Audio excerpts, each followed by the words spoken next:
tout le monde. Bonjour à tous et à toutes. Un accueil spécial pour toute la francophonie et surtout la France. Je vois qu'il y en a beaucoup de la France qui écoutent. Et puis, j'espère que vous avez pu être avec moi pour la première partie. Et puis, si jamais ces enseignements vous intéressent, vous pouvez toujours vous souscrire à mon post de YouTube qui s'appelle Ministère au pluriel, Ministère Ariel Canada. Et vous pouvez m'écrire si vous le voulez. Si jamais vous pensez que votre Église serait intéressée à avoir une visite de ma part pour aller en France un jour, peut-être en 2024. Donc, l'adresse courriel est marquée dans la page d'information du post YouTube. Donc, on recommence où on a arrêté et nous sommes en chapitre 26. Mon nom d'ailleurs est Jackie Firman des ministères Ariel Canada et je partage et je traduis dans le fond les enseignements de M. Jacques-Isaac Gabizon et du Dr. Arnold Fruchtenbaum des ministères Ariel. Et ce n'est pas mes enseignements à moi, ça vient de ces deux hommes-là, et puis qui ne donnent pas leurs enseignements en français, mais moi, je traduis le texte qu'ils ont écrit et je vous les présente. Et j'espère que c'est une bénédiction pour vous. Donc, aujourd'hui, nous sommes dans la deuxième partie de Matthieu 26. On vient de lire les versets 6 à 9 qui parlent d'une femme qui est arrivée vers Jésus quand il était à Béthanie chez Simon le lépreux avec un vase d'albâtre plein d'un parfum de grand prix. C'est qui cette femme-là? Pourquoi elle a fait? Comment est-ce qu'on peut savoir qui elle est? Matthieu ne nous le dit pas parce qu'il veut qu'on mette le focus sur son geste, ce qu'elle a fait, parce que c'était tout un acte d'adoration. Elle a donné le mieux de ce qu'elle avait, parce qu'elle aimait beaucoup, elle a donné beaucoup. Donc, le vase d'albâtre contenait un parfum très dispendieux, si précieux que c'était scellé. En Marc 14, verset 3, ça dit de pouvoir verser ce parfum, il fallait briser le flacon. Et il est sorti à l'instant une odeur qui a rempli la pièce. Ça nous rappelle la mort du Messie qui sort le plus gros cadeau du salut pour nous, ou comme notre adoration pour Dieu qui remplit une pièce des chants de gloire pour Dieu. Et c'est dans notre adoration qu'on croise la puissance de Dieu. C'est là où on expérimente le kenosis. Ça veut dire que nous, on est vidé de qui nous sommes, notre vieil homme, comme on dit, et on expérimente les merveilles de Dieu. L'adoration, c'est de vraiment reconnaître et de répondre à Dieu. On reconnaît Dieu et on répond à Dieu. C'est exactement ce que cette femme a fait. Elle a reconnu Jésus comme son sauveur. Elle a compris bien des choses que même les disciples n'avaient pas encore comprises. Regardons ce que Yeshua dit à son égard dans le verset 12.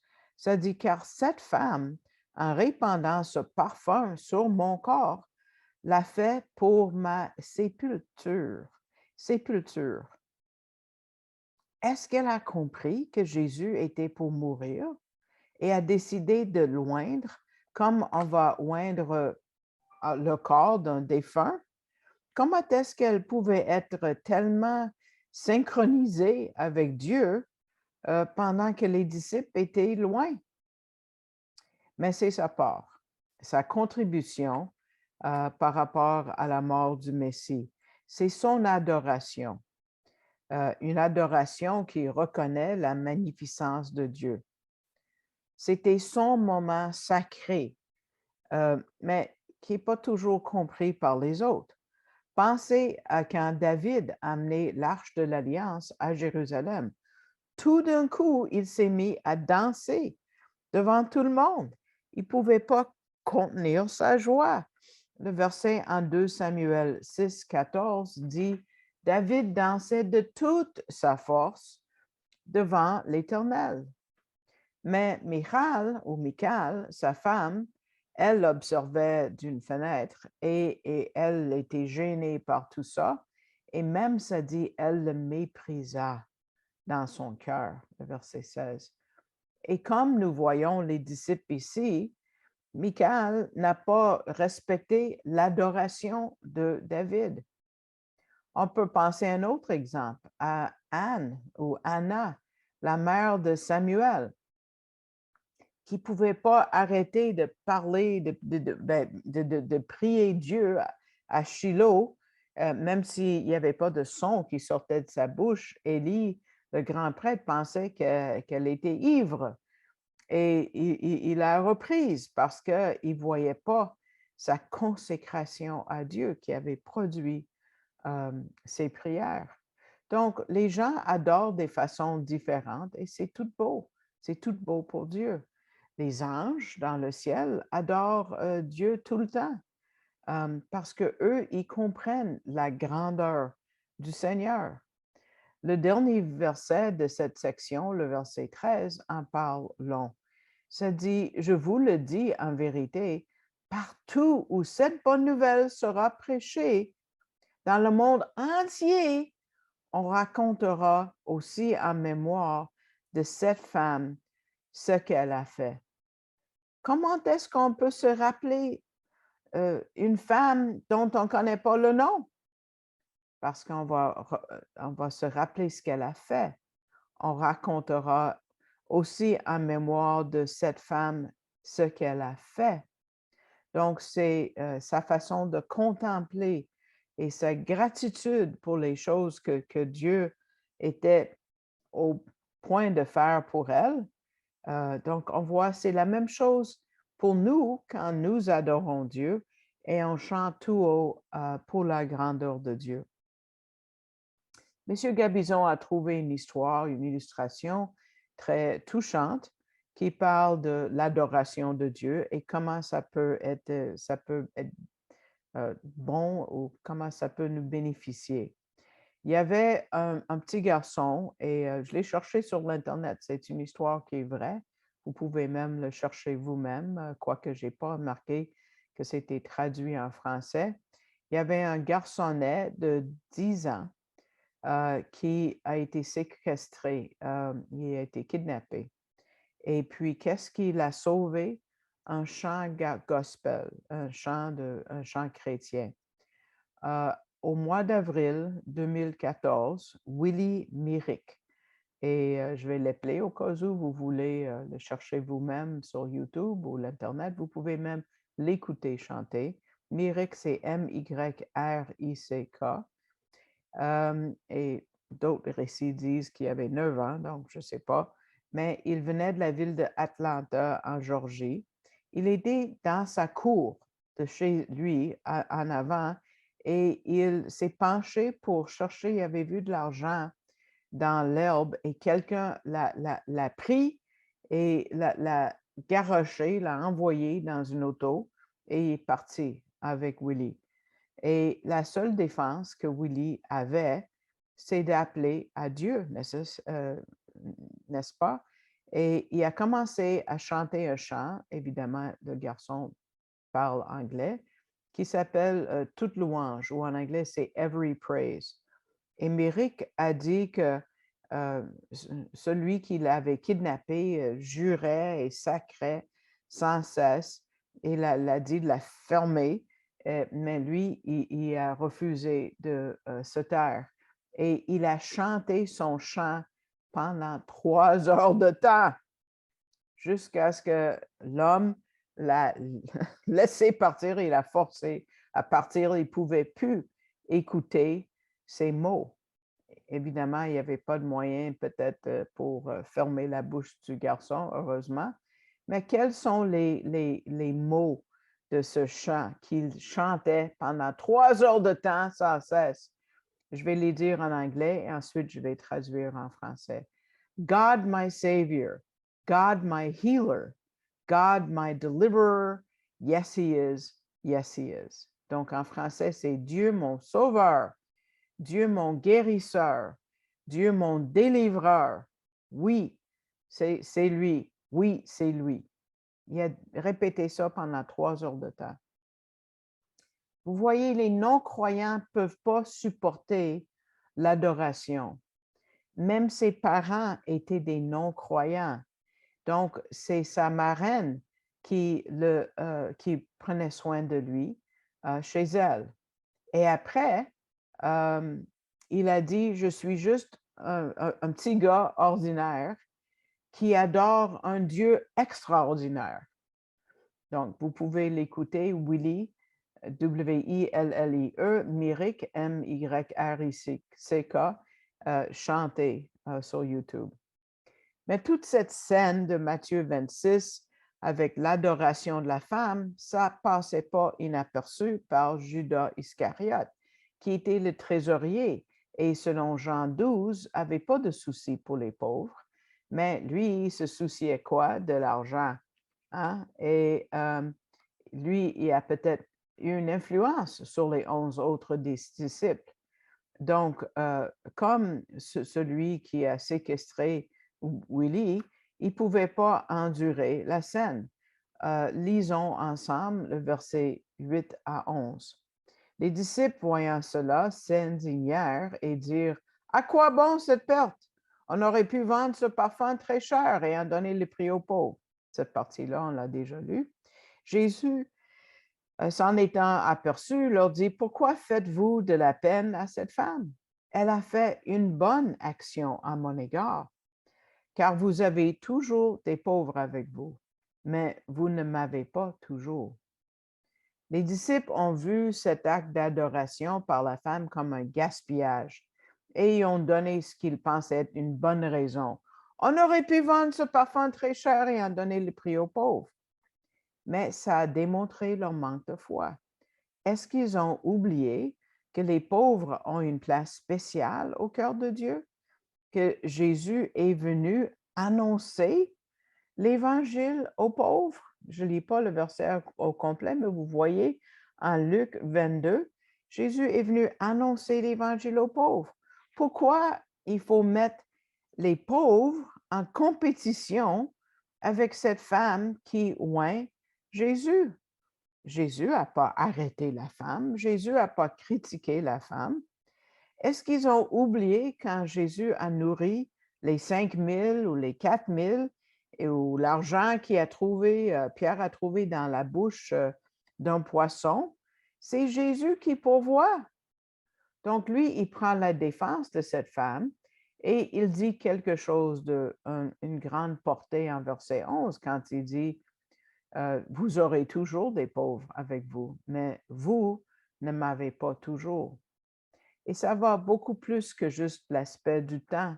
Ça va plus loin que juste leur temps à eux. Parce que oui, Jésus était là juste pour quelques jours de plus et il était pour retourner au ciel, même s'il était pour revenir pour un certain temps aussi.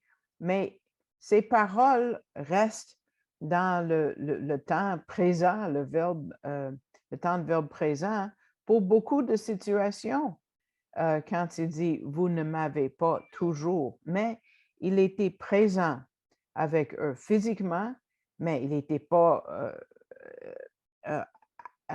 avec eux, pardon, il était dans leur cœur, il était dans leurs pensées, mais il n'était pas avec eux physiquement. Mais il avait tellement été habitué à sa présence que Jésus est devenu comme un homme ordinaire.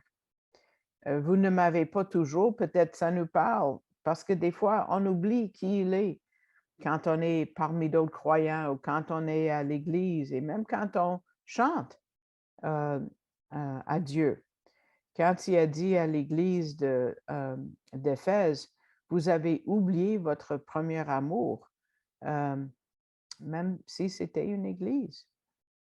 Donc, vous avez toujours les pauvres avec vous. C'est une citation d'un passage qui parle de l'année sabbatique, le Shemitah, l'année de jubilé, si vous voulez. Donc, dans la loi de Moïse, Dieu a donné à Israël et au monde entier, dans le fond, le secret d'une économie en santé pour ne pas avoir de pauvres et où tout le monde est satisfait. Parce que chaque 7 ans, à tous les 7 ans, tout le monde pardonne les dettes de tous, de tout le monde. Donc, après 7 ans, il n'y a personne qui doit quoi que ce soit à qui que ce soit. C'est fini. Et on remet l'économie à zéro. Et puis, on lit cette loi en Deutéronome 15. Dieu dit dans le verset 4 que si on suit cette loi, il n'y aura pas de pauvres. On va lire ce qui est la traduction en araméen que les gens de l'époque de Jésus lisaient de l'Ancien Testament, et ça traduit bien ce verset. Ça dit, cependant, si vous appliquez les commandements de la loi, il n'y aura pas de nécessiteux parmi vous, car le Seigneur vous bénira sûrement dans le pays que le Seigneur votre Dieu vous donne en héritage. C'est ça le bénéfice de suivre cette loi. Plus de personnes pauvres.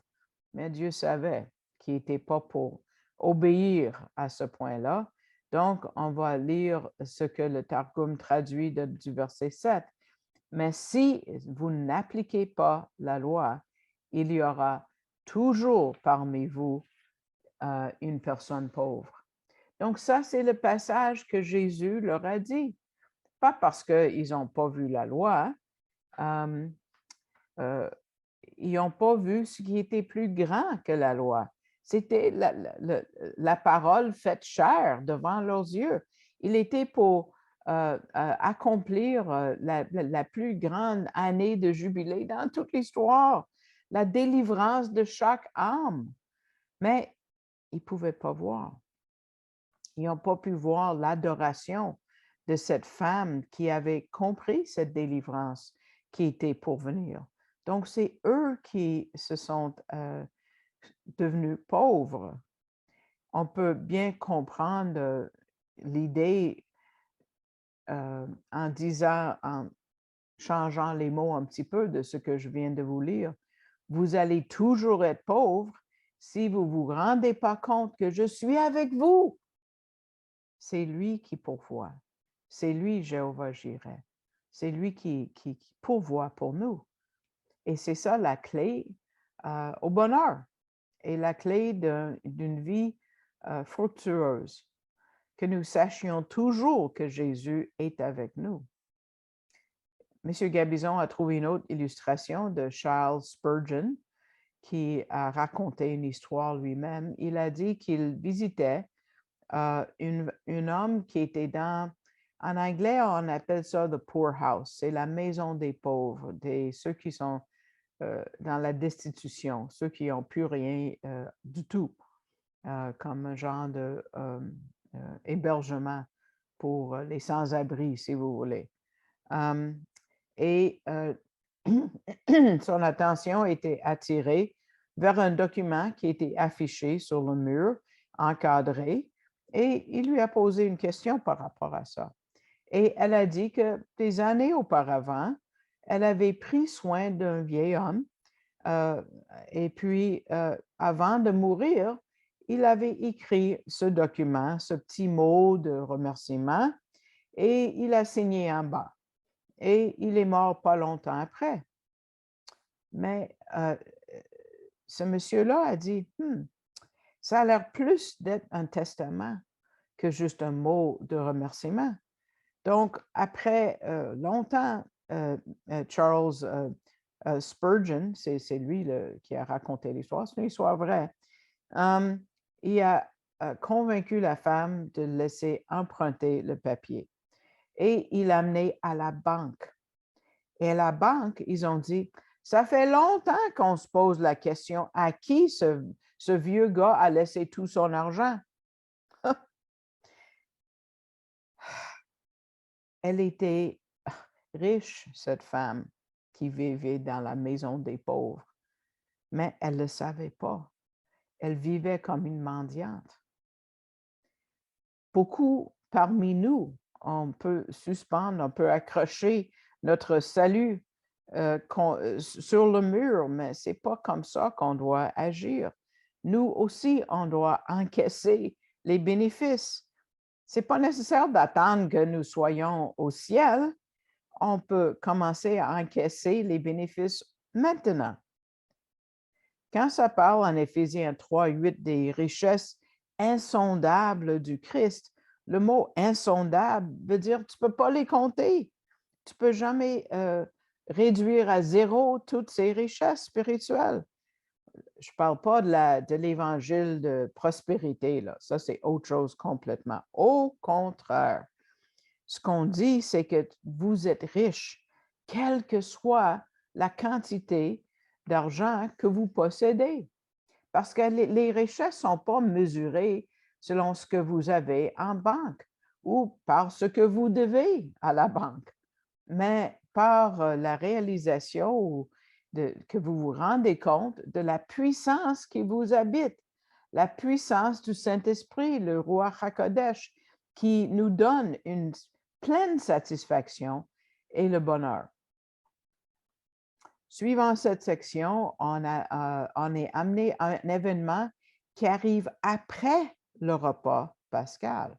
Mais Matthieu l'écrit là. On sait que Matthieu n'est pas un évangile écrit chronologiquement comme uniquement l'évangile de Luc est écrit de A à Z exactement en chronologie exacte. Les autres évangiles ne sont pas comme ça.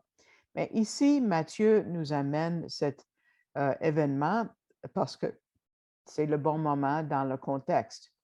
On va voir versets 14 à 16. Alors, l'un des 12, appelé Judas Iscariote, alla vers les principaux sacrificateurs et dit, « Que voulez-vous me donner et je vous le livrerai? » Et ils lui payèrent 30 pièces d'argent. Depuis ce moment, il cherchait une occasion favorable pour livrer Jésus. Ici, on a un homme très déçu. Il ne connaissait pas vraiment Yeshua. Il a vécu avec lui pendant 3 ans, mais il n'a pas vraiment connu. Yeshua a essayé. On sait, et on sait qu'il va même laisser la porte ouverte jusqu'à la fin. Mais l'homme n'était pas prêt, il n'était pas de bonne volonté pour le connaître. Et on voit le résultat dans les versets troublants qu'on vient de lire. Mais il a compris quelque chose de critique ici, que le Messie était pour mourir. Mais lui, il s'attendait à devenir riche à cause de ça et d'avoir de la gloire. Et il comptait sur la puissance et l'influence qui venait avec son association avec le Messie. Mais là, il dit, « Ah, ce gars-là va mourir, donc je vais encaisser mon influence pour le moment pendant qu'il est encore en vie. » Donc, il décide de le vendre. Pourquoi est-ce que les grands prêtres, on doit dire pourquoi est-ce qu'ils avaient besoin de payer pour savoir où trouver Jésus? Verset 7 nous dit qu'ils avaient peur d'une émeute. Donc, ils avaient besoin de savoir où ils pouvaient le trouver pendant qu'il était plus isolé, loin des foules, pour pouvoir l'arrêter en secret. Et c'est ce qu'ils ont fait dans le jardin de Gethsémane, un événement que nous voyons à partir du verset 36. Il y a une autre raison pourquoi ils avaient besoin du témoignage de Judas Iscariote. C'était nécessaire pour un procès civil parce que la loi romaine exigeait un témoin. Donc, ils ont attaché Jésus, ils l'ont amené à Ponce Pilate à partir du chapitre suivant, chapitre 27. Mais tout de suite après, Judas se suicide et tout le procès civil devient un gros problème. Retournons au verset 15. Combien d'argent est-ce qu'ils ont donné? 30 pièces d'argent. Ça, c'est très important et on va voir d'où vient 30 pièces d'argent. C'est un souvenir, dans le fond, qu'ils étaient au point de faire quelque chose de terrible. Est-ce qu'il y avait personne qui s'est rappelé la prophétie de Zacharie? On va le voir tantôt. Une prophétie claire que n'importe qui peut interpréter. Pas besoin d'un rabbin pour l'interpréter pour vous. C'est clair, c'est clair. À Zacharie, ce n'était pas le prix du Messie, mais de Dieu le Père. Ici, Dieu a demandé à Zacharie, combien est-ce que le peuple pense que je vaux? Et le peuple a répondu, ah, 30 pièces d'argent. Regardons Zacharie 11, 12. Zacharie 11, 12 dit, si cela est bon à vos yeux, donnez-moi mon salaire, Dieu le dit, sinon laissez-les. Et ils pesèrent mon salaire, c'est Dieu qui parle, 30 pièces d'argent. Dr. Fruchtenbaum élabore ici en disant, il s'agit ici pas d'un prix arbitraire.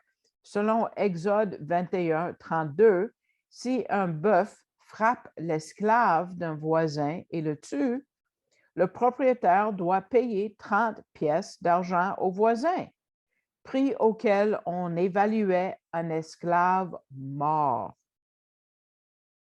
Par la suite, ce prix devint un symbole de mépris, comme laisser un sou comme pourboire. C'est insultant. C'est comme ça qu'il valut, qu'ils mettent la valeur sur Dieu. C'est très insultant. Et ce n'est pas tout, parce que dans le verset suivant de Zacharie, ça dit, on va le voir à l'écran, jette-le au potier, ce prix magnifique. Dieu en sens l'humour, ça c'est de l'ironie. Ce prix magnifique auquel j'ai été estimé par eux.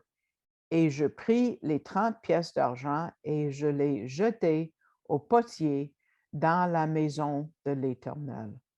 Et quand Judas s'est rendu compte du gros péché qu'il venait de commettre, il retournait voir les prêtres et il leur a donné l'argent. Et qu'est-ce qu'ils ont fait avec?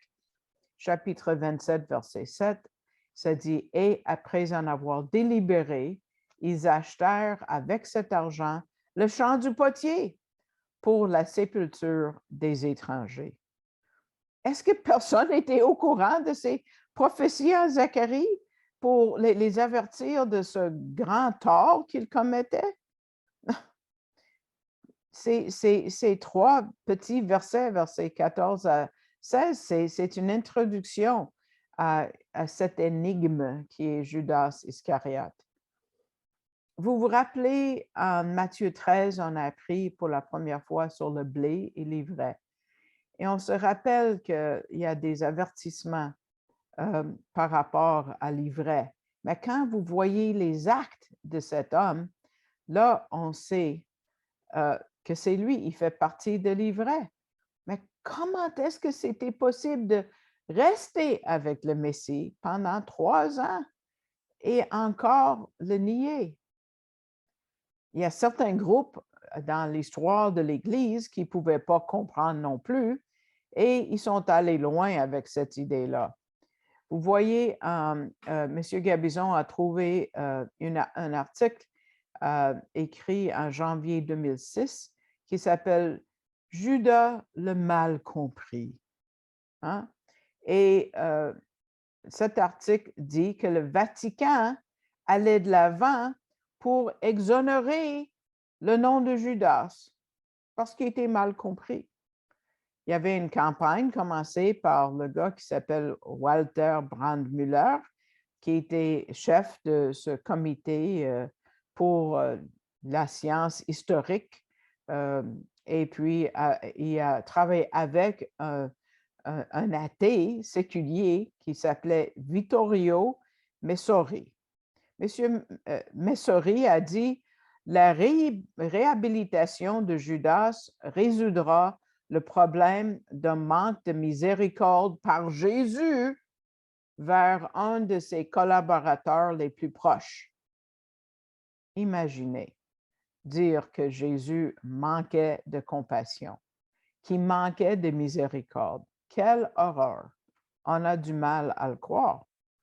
Monsieur Gabizon dit, le Seigneur vient bientôt. C'est terrible. Pour conclure, il y a un dernier individu et parmi les guerriers silencieux, dans le verset 17 et 18, on va le rencontrer.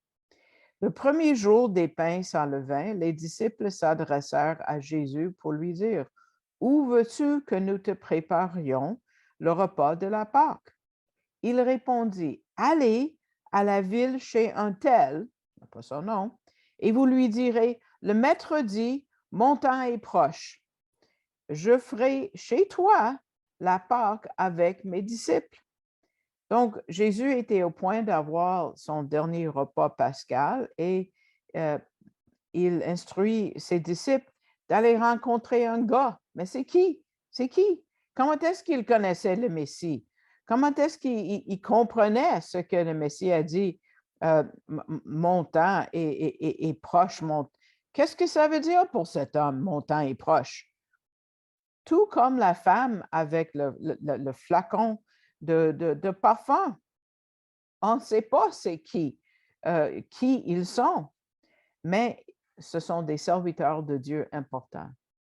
La femme a donné tout ce qu'elle avait pour adorer Dieu de la meilleure façon qu'elle pouvait. Et aussi, on voit cet homme qui a donné aussi ce qu'il avait pour le Messie.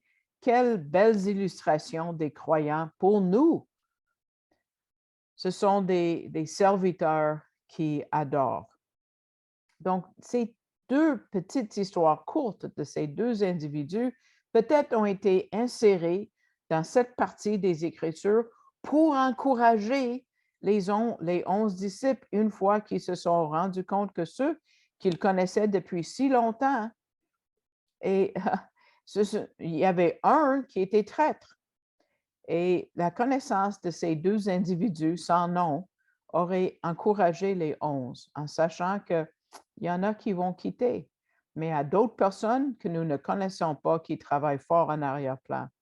Bientôt, ils vont rencontrer Paul, que personne ne connaissait, mais que Dieu a utilisé pour épandre l'Évangile comme personne d'autre. Ils vont apprendre à parler de Lydie en Europe, Apollos, le juif égyptien, Timothée, un juif grec, et Corneille, un centurion grec.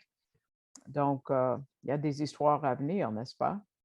Donc, je vous remercie d'écouter cette deuxième partie. J'espère que que le Seigneur vous a béni. Et puis, encore, je remercie ceux qui donnent pour le ministère pour que je puisse continuer à vous apporter ces enseignements.